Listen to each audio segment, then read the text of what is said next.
اما در پی افزایش فشار نیروهای امنیتی بر بیت آیت الله منتظری برای جلوگیری از برگزاری مراسم سالگرد پدر معنوی جنبش سبز، احمد منتظری فرزند وی گفته است که مقامات حتی از مرده آیت الله منتظری نیز هراس دارند.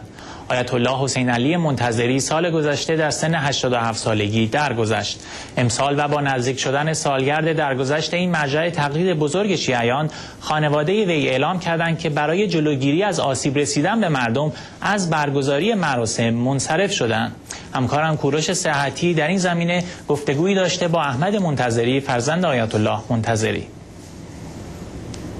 نداشتن امنیت کافی برای شرکت کننده ها با توجه به سابقه که از پارسال داشتیم که حاکمیت در واقع یک مجلس آرام برای آیت الله منتظری رو هم حتی تحمل نکرد. بنابراین چون میترسیدیم شرمنده مهمان ها و اونها دستگیر بشن، در شرط قرار بگیرن، از برگزاری چنین مجلسی امتناع کردیم. آقای منتظری، فکر میکنید عدم برگزاری مراسم سالگرد آیت الله منتظری تأثیری در روابط بیت آیت الله با مردم خواهد گذاشت؟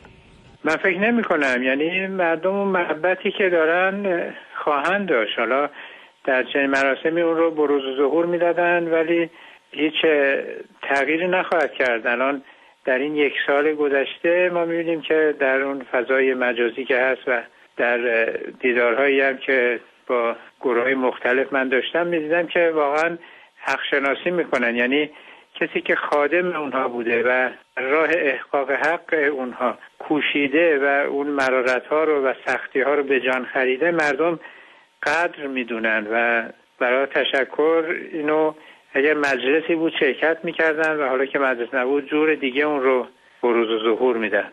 برخی از مراجع آیت الله صانعی حضور پیدا کرده بودند در بیت آیت الله منتظری برای سالگرد. آیا کسان دیگه‌ای از گروه‌های سیاسی هم حضور پیدا کردن یا فقط محدود به همین افراد بوده؟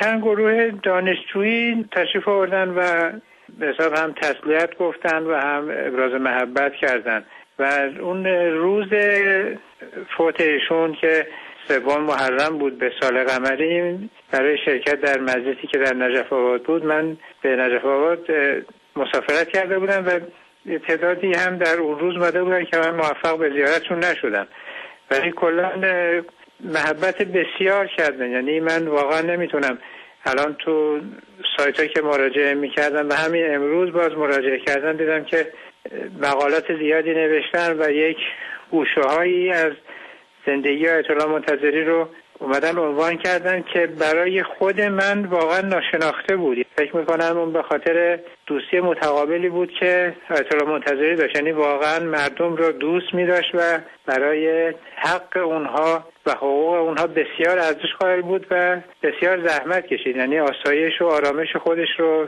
فدای اون میکرد. خانم داودی، با گذشت یک